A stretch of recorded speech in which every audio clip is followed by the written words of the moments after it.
এই গরমে শরীর মন প্রাণ দুটোই ঠান্ডা করার জন্য আমরা বরাবরই ঠান্ডা জিনিস খেতে পছন্দ করি, সেটা কোনো আইসক্রিম হোক বা শরবত। আর এই সময়টাতে কাঁচা আম পাওয়া যায়, তাই আজ তোমাদের সাথে শেয়ার করব কি করে খুব সহজে তোমরা এই আম পোড়ার শরবত বানাবে। আসসালামু আলাইকুম, কেমন আছো তোমরা সবাই? নতুন একটি রেসিপিতে তোমাদের সবাইকে স্বাগত জানাই। এই আম পোড়া শরবত যেমন রিফ্রেশিং তেমনই সুস্বাদু। এটা এতটাই খেতে ভালো লাগে যে ছোট থেকে বড় সবাই খুবই পছন্দ করে। আর এরকম ঠান্ডা ঠান্ডা আম পোড়া শরবত যদি এই গরমে থাকে তাহলে আর কি লাগে বলো। ভিডিও শুরু করার আগে একটাই রিকোয়েস্ট, চ্যানেলটি যদি সাবস্ক্রাইব না করে থাকো তাহলে সাবস্ক্রাইব করে দিও, আর ফেসবুক থেকে দেখলে পেজটাকে ফলো করতে ভুলো না। আম পোড়া শরবত বানানোর জন্য আমি এখানে দুটো কাঁচা আম নিয়েছি। আমের গায়ে খুব ভালো করে তেল লাগিয়ে দিলাম, দিয়ে আমটাকে আমি ভালো করে পুড়িয়ে নেব। এই আম পোড়াতে আমাদের প্রায় 4 থেকে 5 মিনিটের মতো সময় লাগবে। আর গ্যাসের ফ্লেমটাকে একদম হাই করে রেখে উল্টে পাল্টে আমি আমগুলোকে পুড়িয়ে নেব। এটা বানানো তেমন কোনো ঝামেলা নয়, খুবই সহজে, আর যে কেউ বানিয়ে ফেলতে পারবে মাত্র কয়েক মিনিটে। আর এই গরমে এরকম ঠান্ডা ঠান্ডা আম পোড়া শরবত আমরা বানিয়ে অনেকদিন ধরে সংরক্ষণ করে রাখতে পারবো, আর যে কোনো সময় বের করে খেতে পারবো। তো এখানে আমার আমগুলো পোড়ানো হয়ে গেছে। এবার জলের মধ্যে আমি কিছুক্ষণ রেখে দিয়েছি যাতে এর খোসাটা খুব ভালো করে ছাড়ানো যায় আর ঠান্ডা হয়ে যায়। তো আমি এখানে এবার খোসাগুলোকে খুব ভালো করে ছাড়িয়ে নেব।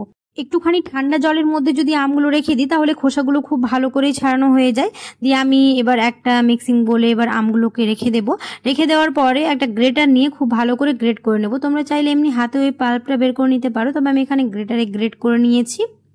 এখানে আমের পাল্পগুলো আমরা রেডি করে প্রায় 1 মাস ধরে সংরক্ষণ করে রাখতে পারবো। যে কোনো সময় বের করে গ্লাসের মধ্যে 1 বা 2 চামচ দিয়ে ঠান্ডা জল দিয়ে দিলে আমাদের আম পোড়া শরবত একদম রেডি হয়ে যাবে।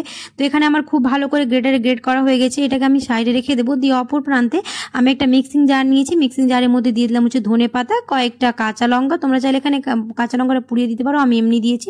আর দিয়ে দিলাম হচ্ছে কিছুটা ফ্রেশ পুদিনা পাতা। তারপর যে আমের পাল্পগুলো বের করেছিলাম সেগুলো দিয়ে দিলাম, 1/2 চা চামচ সাধারণ নুন, 1/2 চা চামচ বিট নুন, আর দিয়ে দিব হচ্ছে চিনি গুঁড়ো। তবে তোমরা এখানে চিনি আর নুনের পরিমাণটা নিজেদের স্বাদ অনুযায়ী দিয়ে দেবে।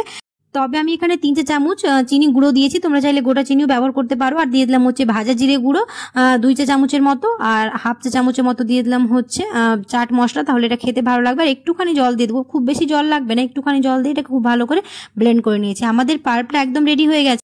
এটাকে আমরা কাঁচের বোতলে বা যে কোনো জারে সংরক্ষণ করে রাখতে পারবো প্রায় 1 মাস বা তারও বেশি।